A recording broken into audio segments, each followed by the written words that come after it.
En la cena, mi hijo dijo en voz alta, por lo menos el nuevo esposo de mamá no es un perdedor como tú. No dije nada. A la mañana siguiente, su auto había desaparecido y su cuenta de la universidad estaba congelada. Esa noche, mi ex me llamó, en pánico. Hola viewers, bienvenidos al canal. Apenas estamos empezando y su apoyo significa mucho. Si disfrutan estas historias, por favor consideren suscribirse y ayudarnos a llegar a nuestros primeros 1000 suscriptores. Gracias por estar aquí. Esto pasó hace aproximadamente un mes y honestamente todavía estoy procesando toda la situación. Nunca pensé que estaría lidiando con este tipo de drama a mi edad, pero aquí estamos. Primero el contexto. Tengo 45 años y me divorcié de mi ex esposa Sara hace aproximadamente 3 años. Tenemos un hijo juntos llamado Taylor que tiene 19 años y está en su segundo año de universidad. El divorcio fue complicado y Sara se aseguró de envenenar a Taylor contra mí tanto como fuera posible durante el proceso. Sara se volvió a casar el año pasado con un tipo llamado Brad que trabaja en ventas y se cree la gran cosa porque maneja un BMW y usa trajes caros. Taylor absolutamente adora a Brad y constantemente me compara con él de maneras que no son nada halagüeñas para mí. La cosa es que en realidad no me está yendo mal en la vida. Trabajo como ingeniero eléctrico y gano buen dinero. Soy dueño de mi casa completamente y tengo ahorros decentes, pero no soy ostentoso como Brad. Manejo un sedán práctico y me visto normalmente. Sara ha convencido a Taylor de que esto me hace un perdedor. Durante el divorcio, Sara me peleó todo, incluyendo la manutención infantil y la custodia. Quería la manutención máxima y los derechos de visita mínimos para mí. La corte no lo vio de esa manera y terminamos con custodia compartida y pagos de manutención razonables. Parte del acuerdo de divorcio era que yo pagaría los gastos universitarios de Taylor, incluyendo matrícula, dormitorio y comida. Esta fue mi idea en realidad porque quería asegurarme de que Taylor tuviera oportunidades sin importar lo que pasara con el matrimonio. Sara aceptó este arreglo. He estado pagando aproximadamente $30,000 al año por los costos universitarios de Taylor. La universidad privada es cara, pero quería que él tuviera la mejor educación posible. Configuré pagos automáticos para la matrícula y le di a Taylor una tarjeta de crédito para otros gastos escolares. Taylor ha sido cada vez más irrespetuoso conmigo desde el divorcio. Sara fomenta este comportamiento y Brad no hace nada para detenerlo. Las cenas familiares cuando Taylor me visita se han convertido en ejercicios de paciencia mientras hace comparaciones constantes entre Brad y yo. Según Taylor, Brad es más exitoso, más divertido y más generoso que yo. Brad lleva a Taylor en viajes caros y le compra ropa de diseñador. Mientras tanto, yo soy solo el tipo que paga por su educación y proporciona un ambiente hogareño aburrido y estable. La situación del auto es relevante para esta historia. Taylor quería un auto para la universidad y Sara exigió que yo le comprara uno. El acuerdo de divorcio no mencionaba específicamente un auto, pero Taylor siguió presionando por uno. Eventualmente acepté y le compré un Honda usado decente que era confiable y apropiado para un estudiante universitario. Taylor no estaba contento con el Honda. Quería algo más llamativo como el BMW de Brad. Le expliqué que un auto usado confiable era más práctico para la universidad y que debería estar agradecido de tener cualquier auto. Taylor lo aceptó, de mala gana, pero se quejaba constantemente. La verdad es que la situación había estado empeorando gradualmente durante meses. Cada conversación telefónica se convertía en una lista de las cosas increíbles que Brad había hecho o comprado. Cada fin de semana que Taylor pasaba conmigo se sentía más como una obligación que como tiempo de calidad padre el hijo. Yo trataba de planear actividades divertidas, pero Taylor siempre encontraba una manera de comparar todo con lo que hacía con Brad. Recuerdo una ocasión en particular, unas semanas antes del incidente de la cena, cuando traté de llevar a Taylor a pescar. Era algo que solíamos hacer cuando era más joven y pensé que podría ser una buena oportunidad para reconectarnos. Pero durante todo el viaje, Taylor estuvo quejándose de que Brad tenía un bote mejor y que sus viajes de pesca en el lago eran mucho más emocionantes. No podía disfrutar ni 5 minutos sin que Brad fuera mencionado. Sara también había estado intensificando su campaña contra mí. Cada vez que Taylor venía de su casa, traía nuevas historias sobre lo genial que era Brad. Sara claramente estaba alimentando esta narrativa, probablemente para hacerme sentir mal o para justificar su nueva relación. Lo que más me dolía era que yo había sido un buen padre. Nunca falté a un juego de béisbol, nunca me perdí una conferencia de padres y maestros y siempre estuve ahí cuando Taylor me necesitaba. Pero ahora, de repente, todo eso no importaba porque Brad tenía más dinero para gastar en cosas flashy. Era como si 18 años de paternidad dedicada hubieran sido borrados porque yo elegía manejar un Honda Accord en lugar de un BMW. Recientemente, Taylor había estado quedándose conmigo cada fin de semana alternativo según nuestro arreglo de custodia. Estas visitas se habían vuelto cada vez más tensas porque Taylor pasaba la mayor parte del tiempo hablando de lo genial que era Brad y cuánto mejor era su vida en la casa de su mamá. El ambiente en mi casa durante estos fines de semana se había vuelto casi tóxico. Taylor llegaba el viernes por la noche con una actitud, actuando como si estar en mi casa fuera un castigo. Yo trataba de hacer conversación durante la cena, preguntándole sobre sus clases o sus amigos, pero sus respuestas eran cortantes y desinteresadas. Era claro que prefería estar en cualquier otro lugar. Lo que realmente me frustraba era la hipocresía de todo. Taylor vivía cómodamente gracias a mi apoyo financiero, pero actuaba como si yo fuera una carga en su vida. Su matrícula de $30,000 al año, su dormitorio, su plan de comidas, sus libros, su ropa, todo eso venía de mi trabajo duro. Pero de alguna manera, en su mente, yo era el villano de la historia. El mes pasado, Taylor vino para su visita regular de fin de semana. Había planeado llevarlo a cenar a un restaurante bonito porque quería que tuviéramos tiempo de calidad juntos. Pensé que tal vez podríamos tener una conversación sin todo el drama por una vez. Elegí un restaurante italiano que sabía que le gustaba, uno donde habíamos ido varias veces cuando era más joven. Era un lugar con buenos recuerdos y esperaba que eso pudiera ayudar a mejorar su actitud. Hice reservación invitaciones para las 7 p.m. y le dije que se vistiera bien porque íbamos a algún lugar especial. Cuando llegamos al restaurante, Taylor parecía estar de mejor humor de lo usual. Comentó que le gustaba el lugar y hasta sonrió cuando el mesero nos llevó a nuestra mesa. Por un momento, sentí esperanza de que pudiéramos tener una noche agradable juntos. La cena empezó bien. Hablamos sobre sus clases y sus planes para las vacaciones de verano. Taylor parecía estar de buen humor y yo tenía esperanzas de que pudiéramos pasar una noche agradable juntos. Eso duró aproximadamente 30 minutos. Me contó sobre un proyecto de ingeniería que estaba haciendo para una de sus clases y por primera vez en meses. Parecía genuinamente entusiasmado por algo relacionado con sus estudios. Yo estaba orgulloso de escuchar sobre su trabajo y le hice preguntas sobre los detalles técnicos. Por unos momentos, se sintió como en los viejos tiempos cuando podíamos tener conversaciones reales sobre cosas que le importaban. Pero entonces Taylor empezó a hablar sobre unas vacaciones que Sarah y Brad estaban planeando llevarlo durante las vacaciones de primavera. Algún viaje caro a Europa que sonaba como si costara más de lo que la mayoría de la gente gana en varios meses. Taylor siguió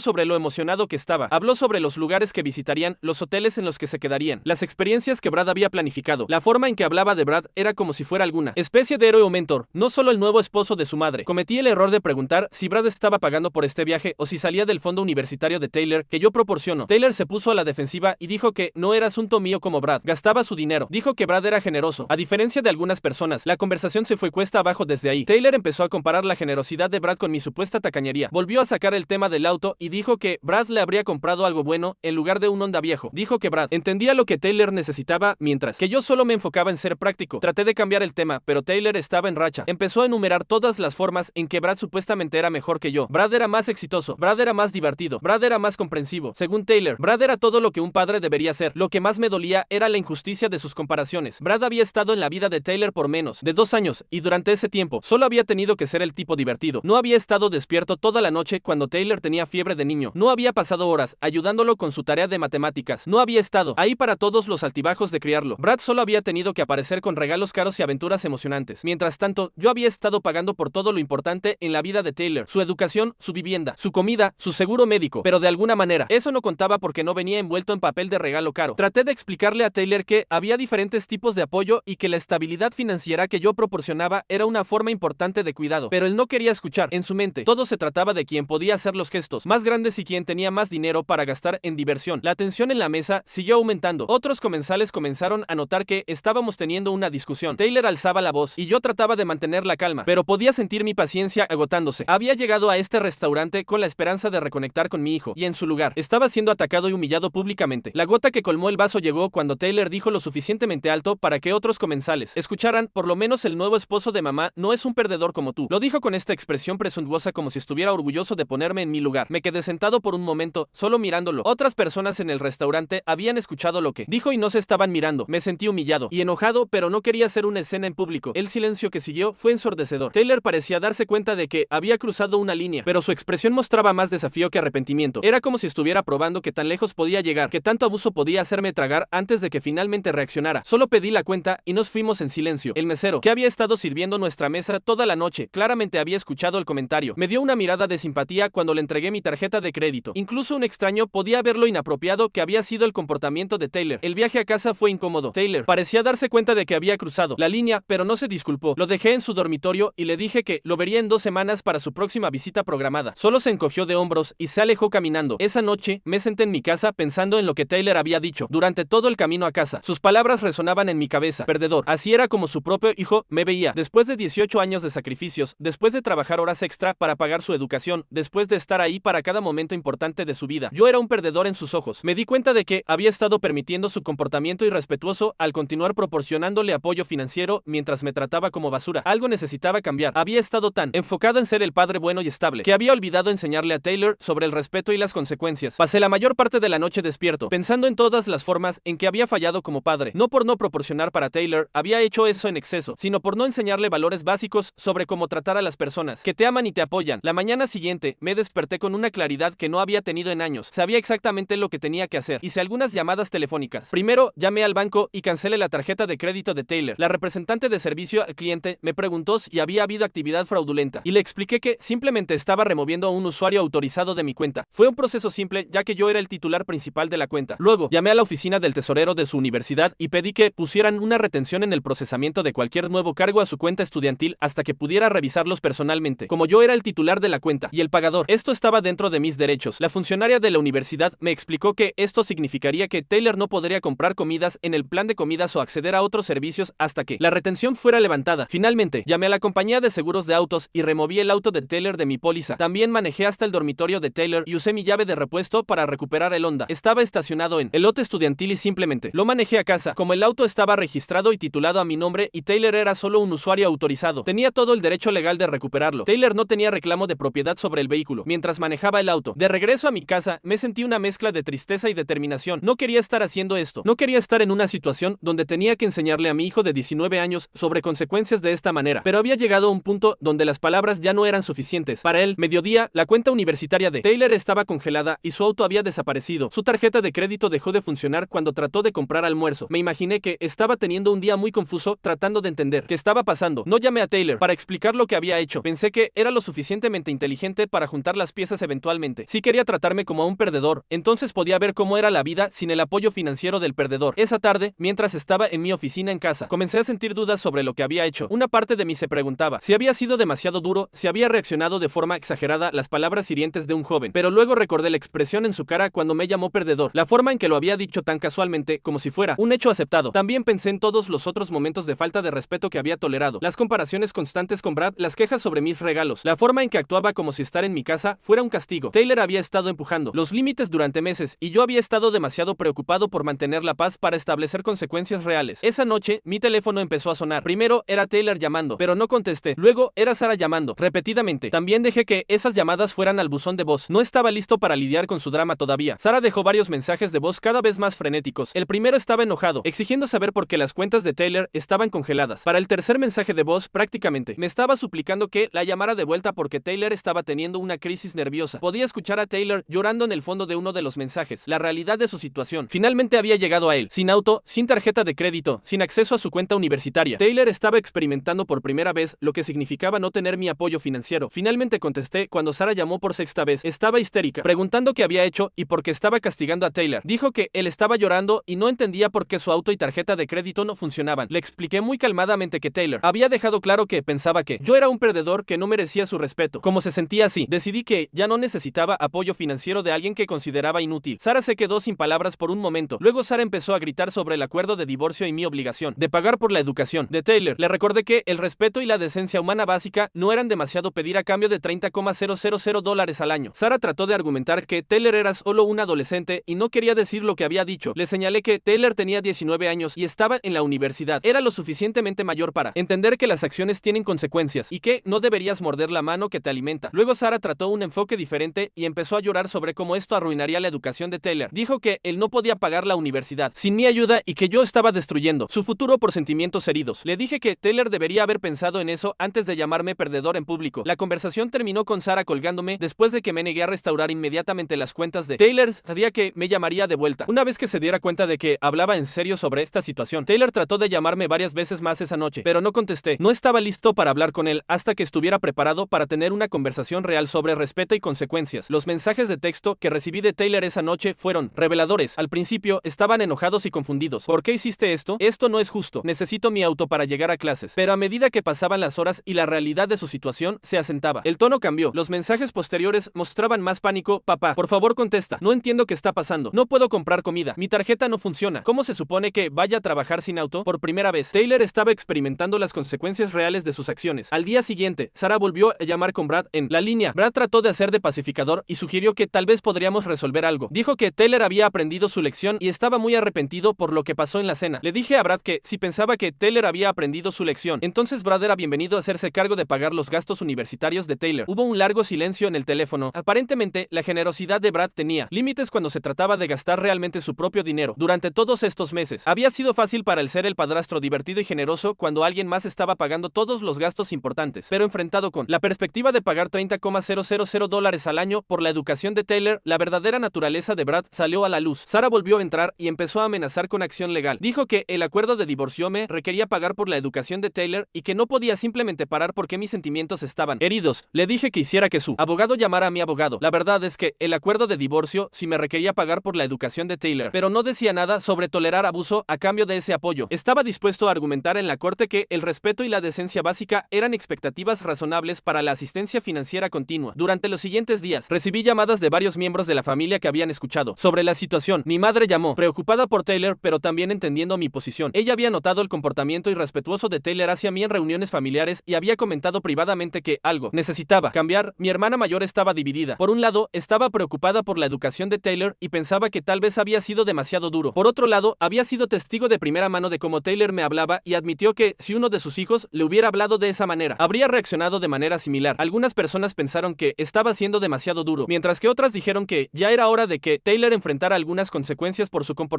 Mi hermano dijo que apoyaba mi decisión completamente. Había sido testigo del comportamiento irrespetuoso de Taylor hacia mí y pensó que el chico necesitaba una llamada de atención sobre la realidad. Mi hermano menor compartió una historia sobre su propio hijo adolescente que había estado actuando de manera similar, aunque no tan extrema. Me dijo que había estado luchando con cuándo y cómo establecer límites, y que mi situación le había ayudado a darse cuenta de que esperar demasiado solo empeoraba las cosas. También recibí algunas llamadas inesperadas de colegas y amigos que habían escuchado sobre la situación a través del rumor. Un compañero de trabajo cuyo hijo había pasado por una fase similar me contó cómo habían manejado la situación y me aseguró que establecer límites firmes había finalmente mejorado su relación con su hijo. Taylor finalmente me llamó directamente 3 días después de que congelé sus cuentas. Estaba llorando y dijo que sentía mucho lo que había dicho en la cena. Me suplicó que restaurara su auto y tarjeta de crédito y prometió que sería más respetuoso en el futuro. La conversación duró casi una hora. Taylor sonaba genuinamente quebrantado y arrepentido. Me contó sobre cómo había tenido que pedir dinero prestado a amigos para comida, cómo había tenido que caminar millas para llegar a su trabajo de medio tiempo, cómo había tenido que explicar a sus amigos por qué de repente no tenía auto. Pero lo que más me impactó fue cuando Taylor me dijo que había estado pensando mucho sobre nuestra relación y que se daba cuenta de que había estado tomándome por garantizado. Dijo que nunca realmente había considerado todo lo que yo hacía por él porque siempre había estado ahí como una constante en su vida. Le dije a Taylor que las disculpas eran fáciles, pero que las acciones importaban más. Le dije que si quería mi apoyo financiero, entonces necesitaba mostrarme respeto genuino, no solo cuando necesitaba algo, sino todo el tiempo. Esto significaba no más comparaciones con Brad y no más insultos sobre mis elecciones de vida. Taylor aceptó mis condiciones y parecía genuinamente arrepentido por su comportamiento. Le dije que pensaría en restaurar sus cuentas, pero que las cosas iban a ser diferentes de ahora en adelante. Tendría que ganar de vuelta mi confianza y apoyo financiero. Después de hablar con Taylor, decidí darle una oportunidad más. Restauré su cuenta universitaria para que pudiera continuar con su educación, pero mantuve el auto y las tarjetas de crédito suspendidas. Le dije que podía ganarse eso de vuelta mostrando comportamiento respetuoso consistente con el tiempo. También tuve una conversación con Sarah sobre límites. Le dejé claro que si continuaba fomentando el comportamiento irrespetuoso de Taylor hacia mí, entonces retiraría permanentemente mi apoyo financiero. Necesitaba elegir entre su vendetta contra mí y la educación de Taylor. Sarah no estaba contenta con este ultimátum, pero se dio cuenta de que hablaba en serio. Aceptó dejar de socavar mi relación con Taylor y alentarlo a ser más respetuoso. Si cumplirá o no queda por verse. La conversación con Sarah fue particularmente interesante porque por primera vez en años tuve toda su atención. Durante todo el proceso de divorcio y después había sentido como si mis palabras no importaran, como si mis sentimientos y perspectivas fueran irrelevantes. Pero cuando la educación de Taylor estaba en juego, de repente Sarah estaba muy interesada en lo que tenía que decir. Establecí reglas claras, no más comentarios despectivos sobre mí en frente de Taylor, no más fomentar comparaciones entre Brad y yo, y no más socavar mi autoridad parental. Le dije que si Taylor venía a casa después de estar con ella y me faltaba el respeto, asumiría que ella había estado alimentando esa actitud. Sarah inicialmente trató de argumentar que no podía controlar lo que Taylor pensaba o decía, pero le señalé que había hecho un muy buen trabajo influyendo en sus opiniones sobre mí durante los últimos 3 años. Si podía hacer que me odiara, también podía alentarlo a respetarme. Toda la situación en realidad ha mejorado mi relación con Taylor de alguna manera. La conmoción de perder su auto y tarjeta de crédito le hizo darse cuenta de cuánto dependía de mi apoyo financiero. Ha sido más respetuoso durante nuestras conversaciones y ha dejado de hacer comparaciones constantes con Brad. Las siguientes semanas fueron un periodo de ajuste para todos. Taylor tuvo que aprender a vivir con un presupuesto mucho más ajustado. Ya no podía salir a comer cuando quería o comprar cosas impulsivamente. Tuvo que ser más estratégico sobre cuándo y dónde gastaba dinero. Sus amigos notaron los cambios también. Taylor me contó más tarde que había sido humillante tener que explicar por qué de repente no tenía auto o por qué no podía pagar cuando salían. Algunos de sus amigos fueron comprensivos, pero otros fueron menos considerados. Y Taylor experimentó por primera vez cómo el estatus social puede cambiar cuando tus circunstancias financieras cambian. Taylor todavía está viviendo sin auto y usando efectivo para gastos. Le he dicho que puede ganar de vuelta estos privilegios mostrando consistentemente respeto y aprecio por lo que proporciono. Hasta ahora parece estar haciendo un esfuerzo. Nuestras conversaciones telefónicas han cambiado dramáticamente. Donde antes Taylor parecía aburrido o resentido cuando hablábamos, ahora parece más interesado en mantener una buena relación conmigo. Me pregunta sobre mi trabajo, sobre mis planes de fin de semana, sobre cosas que nunca había mostrado interesantes. Ha empezado a agradecerme por cosas que antes daba por sentado. Cuando restauré su cuenta universitaria, me llamó específicamente para agradecerme. Cuando le envié dinero para libros de texto, recibí un mensaje de texto detallado explicando exactamente para qué necesitaba el dinero y agradeciendo mi apoyo. Brad ha estado notablemente callado desde que supo que su generosidad sería puesta a prueba si yo dejaba de apoyar a Taylor. Resulta que es fácil ser el padrastro divertido y generoso cuando alguien más está pagando todos los gastos principales principales. Los colores verdaderos de Brad se mostraron cuando se enfrentó con la responsabilidad financiera real. Lo que realmente me molestaba sobre Brad no era que fuera rico o exitoso, respeto a la gente que trabaja duro y tiene éxito. Lo que me molestaba era su disposición a socavar mi relación con Taylor mientras se beneficiaba de mi apoyo financiero. Era hipócrita de su parte criticar mi estilo de vida mientras Taylor vivía cómodamente, gracias a mi trabajo. Ahora que Brad entiende que podría tener que pagar por el estilo de vida que Taylor había estado viviendo, su actitud hacia mí ha cambiado. Ya no es el antagonista arrogante que solía ser. De hecho, en nuestra más reciente conversación telefónica, casi sonaba conciliador, como si finalmente entendiera que yo no era el enemigo en esta situación. La experiencia me enseñó que el apoyo financiero debe venir con expectativas de respeto básico. Había estado tan enfocado en proporcionar para Taylor que olvidé requerir que me tratara con decencia. Común de ese fue mi error y necesitaba ser corregido. He tenido tiempo para reflexionar sobre los errores que cometí como padre. No los errores de no proporcionar lo suficiente, había hecho eso en exceso, sino los errores de no enseñar límites apropiados y expectativas de comportamiento. Había estado tan preocupado por ser el padre bueno después del divorcio que había permitido que Taylor me tratara de maneras que nunca habría tolerado de nadie más. Durante las semanas que siguieron, comencé a establecer otros límites. También le dije a Taylor que, si quería hablar conmigo por teléfono, necesitaba darme su atención completa, nada de estar en redes sociales o viendo televisión mientras hablábamos. Le dije que cuando viniera a visitarme, esperaba que participara en actividades familiares en lugar de encerrarse en su cuarto quejándose. Al principio, Taylor resistió estos nuevos límites. Había estado acostumbrado a ser capaz de ignorarme mientras seguía recibiendo beneficios financieros, pero cuando se dio cuenta de que hablaba en serio sobre las consecuencias, comenzó a adaptarse. Un momento decisivo llegó aproximadamente un mes después del incidente original. Taylor me pidió si podía venir a casa un fin de semana que no era su tiempo programado porque quería hablar conmigo sobre algo importante. Esto era completamente diferente de su comportamiento anterior, donde las visitas se sentían como obligaciones que tenía que cumplir. Cuando Taylor llegó ese fin de semana, me sentó y tuvo una conversación real conmigo sobre cómo se había estado sintiendo. Me explicó que había estado enojado conmigo por el divorcio y que había estado tomando esa ira en mi contra de maneras que no eran justas. Dijo que había usado a Brad como una forma de lastimarme porque sabía que las comparaciones me dolían. Fue la primera vez que Taylor había sido completamente honesto conmigo sobre sus emociones en años. Admitió que había estado resentido conmigo por no luchar más duro por el matrimonio, aunque intelectualmente entendía que el divorcio no había sido completamente mi culpa. Había estado llevando esta ira durante años y la había estado dirigiendo hacia mí de maneras destructivas. También me contó sobre la presión que había estado sintiendo de parte de Sarah para tomar lados en el divorcio. Dijo que se había sentido como si tuviera que elegir entre sus padres y que había sido más fácil culparme a mí porque yo no estaba tratando de manipularlo emocionalmente de la misma manera que Sarah había estado haciendo. Esta conversación fue dolorosa, pero necesaria. Me ayudó a entender que el comportamiento de Taylor no había sido solo sobre falta de respeto, había sido sobre dolor emocional no procesado y lealtades divididas. Pero también le dejé claro que entender las razones detrás de su comportamiento no lo excusaba. Le expliqué a Taylor que el divorcio había sido difícil para todos, incluyéndome a mí. Le conté sobre algunas de las luchas que había enfrentado como padre soltero, las noches que había pasado preocupándome por él y cómo sus palabras y acciones me habían afectado. Fue la primera vez que había sido vulnerable con Taylor sobre mis propios sentimientos. También hablamos sobre Brad y el papel que había estado jugando en nuestro conflicto. Taylor admitió que había estado usando a Brad como un arma contra mí, comparándome desfavorablemente con él porque sabía que me molestaría. Reconoció que esto había sido injusto porque Brad y yo teníamos roles completamente diferentes en su vida. Le expliqué que no tenía problema con que Taylor tuviera una buena relación con Brad, de hecho, lo alentaba, pero que esa relación no tenía que venir a expensas de nuestro propio vínculo padre-hijo. Le dije que había espacio en su vida para ambos, siempre y cuando hubiera respeto mutuo. Durante las siguientes semanas, Taylor comenzó a cumplir sus promesas de comportamiento más respetuoso. Nuestras conversaciones telefónicas se volvieron más sustanciales, en lugar de actualizaciones superficiales sobre su vida. Comenzamos a tener discusiones reales sobre sus metas, sus luchas y sus planes para el futuro. Taylor también comenzó a mostrar interés genuino en mi vida. Me preguntó sobre mi trabajo, mis aficiones y hasta mis citas. Fue refrescante tener un hijo que parecía verme como una persona completa en lugar de solo como un proveedor financiero. Aproximadamente 6 semanas después del incidente original, Taylor me pidió si podía ganar de vuelta su auto, mostrándome que había cambiado. Le dije que estaba complacido con su progreso, pero que quería ver consistencia durante un periodo más largo antes de restaurar completamente sus privilegios. Taylor aceptó esto sin quejarse, lo cual fue otro signo de su crecimiento. El Taylor anterior habría argumentado o se habría puesto de mal humor. El nuevo Taylor parecía entender que ganar de vuelta la confianza tomaba tiempo y esfuerzo consistente. Decidí implementar un sistema donde Taylor podía ganar de vuelta privilegios gradualmente. Le dije que si continuaba mostrando respeto y aprecio durante otro mes, le devolvería el auto, pero con restricciones. Tendría que mantener sus calificaciones arriba de cierto nivel. Tendría que continuar siendo respetuoso y tendría que contribuir al costo del seguro con dinero de su trabajo de medio tiempo. Esta estructura le dio a Taylor metas claras para trabajar y me dio una manera de recompensar el buen comportamiento mientras mantenía expectativas. También le enseñó que los privilegios vienen con responsabilidades, algo que había estado faltando en su educación. Mientras tanto, mi relación con Sarah también mejoró, aunque siguió siendo tensa. Una vez que se dio cuenta de que yo estaba serio sobre retirar el apoyo financiero si continuaba socavando mi relación con Taylor, cambió su enfoque. Ya no hacía comentarios despectivos sobre mí enfrente de Taylor Taylor y hasta llegó a alentarlo a ser más respetuoso hacia mí. Sarah y yo tuvimos una conversación telefónica larga una noche, donde finalmente hablamos honestamente sobre cómo el divorcio había afectado a Taylor. Admitió que había estado tan enojada conmigo que había perdido de vista lo que era mejor para nuestro hijo. Reconoció que alentar la falta de respeto de Taylor hacia mí no había sido productivo para nadie. No se disculpó directamente por su comportamiento, pero reconoció que necesitábamos trabajar juntos como padres en lugar de usar a Taylor como un peón en nuestros conflictos. Fue un paso pequeño pero importante hacia una relación coparental más funcional. Brad también ajustó su comportamiento. Dejó de hacer comentarios sobre mis elecciones de estilo de vida o decisiones de crianza. En las pocas interacciones que tuvimos, fue educado y respetuoso. Creo que se dio cuenta de que antagonizarme no era en su mejor interés, especialmente considerando que Taylor dependía de mi apoyo financiero. Algunas personas podrían pensar que fui demasiado duro, pero no estoy de acuerdo. Taylor es un adulto que necesita entender que las relaciones son recíprocas. No puedes tratar mal a alguien y luego esperar que continúe apoyándote financieramente solo porque están relacionados contigo. La experiencia también me enseñó algunas lecciones importantes sobre la paternidad después del divorcio. Me di cuenta de que había estado tan enfocado en no ser el padre malo que había perdido de vista la importancia de enseñar límites y consecuencias. Había estado compensando la culpa del divorcio, siendo demasiado permisivo con Taylor. También aprendí que el apoyo financiero sin expectativas de respeto puede ser realmente dañino para los jóvenes adultos. Taylor había estado viviendo en una burbuja donde sus acciones no tenían consecuencias reales. Al retirar mi apoyo, le forcé a confrontar la realidad de que sus elecciones afectan sus relaciones y oportunidades. Mirando hacia atrás, desearía haber establecido límites más temprano en lugar de dejar que la falta de respeto continuara por tanto tiempo. Pero más vale tarde que nunca. Taylor aprendió que las acciones tienen consecuencias y yo aprendí que proporcionar apoyo financiero no significa aceptar abuso. El resultado ha sido positivo en general. Taylor es más respetuoso, Sarah es menos propensa a socavarme y Brad ha aprendido que su papel de padrastro viene con limitaciones. A veces el amor duro es la única manera de resetear dinámicas familiares poco saludables. Aproximadamente 3 meses después del incidente original, Taylor había demostrado suficiente cambio consistente para que me sintiera cómodo restaurando la mayoría de sus privilegios. Le devolví el auto, pero con la condición de que tenía que pagar su propio seguro y gasolina. También le di una nueva tarjeta de crédito, pero con un límite mucho más bajo y el entendimiento de que sería removida inmediatamente si abusaba de ella. Taylor aceptó estas condiciones con gratitud en lugar de quejas. Esta respuesta me mostró más que cualquier palabra podría que realmente había aprendido de la experiencia. El Taylor anterior habría argumentado sobre las restricciones o habría actuado como si fuera injusto. El nuevo Taylor parecía entender que había ganado estos privilegios de vuelta y que mantenerlos requería comportamiento responsable continuo. Nuestros fines de semana juntos se transformaron completamente. En lugar de Taylor contando los minutos hasta que pudiera irse, comenzó a planear actividades que podríamos hacer juntos. Comenzamos a ir a pescar nuevamente, algo que no habíamos hecho en años. También comenzamos a trabajar en proyectos en la casa juntos, lo cual le dio oportunidades de aprender habilidades prácticas mientras pasábamos tiempo de calidad. Lo que más me impresionó fue cuando Taylor comenzó a invitar a sus amigos a la casa. Había pasado años actuando como si estar en mi casa fuera un castigo, pero ahora parecía cómodo trayendo su mundo social a mi espacio. Sus amigos eran respetuosos y educados, y Taylor claramente había hablado bien de mí con ellos. Una noche, mientras Taylor y algunos de sus amigos estaban viendo una película en mi sala, escuché una conversación que me hizo sonreír. Uno de sus amigos había comentado sobre qué tan genial era mi casa, y Taylor había respondido con orgullo sobre algunas de las mejoras que habíamos hecho juntos. Fue la primera vez en años que había escuchado a Taylor hablar positivamente sobre su tiempo conmigo. El auto todavía está en mi garaje desde los primeros días después del incidente, pero ya no como un símbolo de castigo. Ahora es un recordatorio de cuánto habían cambiado las cosas. Taylor pregunta sobre cuándo puede ganar de vuelta el privilegio de tenerlo en el campus, y le digo que puede tenerlo de vuelta cuando haya mostrado 6 meses de comportamiento consistente y respetuoso. Hasta ahora está progresando, pero todavía tiene trabajo que hacer. El sistema que establecí ha funcionado bien. Taylor entiende que sus privilegios están directamente conectados a su comportamiento. Cuando es respetuoso y responsable, recibe más libertad y apoyo. Cuando comete errores o retrocede a viejos patrones, hay consecuencias inmediatas pero justas. Toda la situación fue una llamada de atención para todos los involucrados. Taylor aprendió que el apoyo financiero no es incondicional. Sarah aprendió que sus acciones afectan el futuro de Taylor, y yo aprendí que establecer límites es necesario, incluso con miembros de la familia. Espero que Taylor tome esta lección en serio y se convierta en una mejor persona debido a ella. Tiene potencial para ser exitoso y amable, pero necesitaba aprender que tratar bien a las personas es tan importante como lograr tus metas. La relación entre Taylor y Brad también ha mejorado paradójicamente. Una vez que Taylor dejó de usarlo como un arma contra mí, pudo desarrollar una relación más auténtica con su padrastro. Ya no siente la necesidad de exagerar lo genial que es Brad para lastimarme, así que puede apreciar genuinamente las cualidades positivas que Brad aporta a su vida. Brad, por su parte, parece haber desarrollado más respeto por mi papel en la vida de Taylor. Cuando se enfrentó con la realidad de lo que realmente cuesta apoyar a un estudiante universitario, ganó una nueva apreciación por los sacrificios que he estado haciendo. Nuestras interacciones ahora son cordiales, incluso respetuosas. Esta experiencia también fortaleció mi confianza como padre. Durante años después del divorcio, había estado dudando de mis decisiones de crianza, preguntándome si era demasiado estricto o no lo suficientemente divertido comparado con la nueva familia de Taylor. Pero establecer y mantener límites firmes me mostró que tenía buenos instintos parentales, solo había estado demasiado asustado de usarlos. sentirlos. Mirando hacia el futuro, soy optimista sobre mi relación con Taylor. Hemos construido una base de respeto mutuo que no existía antes. Taylor entiende que valoro nuestra relación lo suficiente como para luchar por ella, incluso cuando eso significa hacer elecciones difíciles. Y yo he aprendido que a veces el amor más grande que puedes mostrar es establecer límites firmes. A veces el mejor regalo que puedes dar a alguien es responsabilidad. Taylor necesitaba aprender que sus acciones tienen consecuencias y que las relaciones requieren respeto mutuo. Fue una lección dolorosa para ambos, pero necesaria. La transformación no ha sido perfecta. Taylor todavía comete errores ocasionalmente, y yo todavía tengo que recordarle sobre expectativas y límites. Pero la diferencia fundamental es que ahora entiende que hay estándares que debe cumplir y consecuencias reales si no lo hace. Más importante, Taylor ha comenzado a ver nuestra relación como algo valioso que vale la pena proteger. Ya no da por sentado mi apoyo y presencia en su vida. Ha aprendido que las relaciones requieren esfuerzo y respeto de ambas partes. Esta experiencia me ha hecho un mejor padre y, creo, ha ayudado a Taylor a convertirse en un mejor joven adulto. No fue el camino que habría elegido, pero a veces las lecciones más importantes vienen de los momentos más difíciles. Taylor tiene el potencial de ser exitoso y bondadoso, y esta experiencia le ayudó a entender que tratar bien a las personas es tan importante como cualquier otra meta que pueda tener en la vida.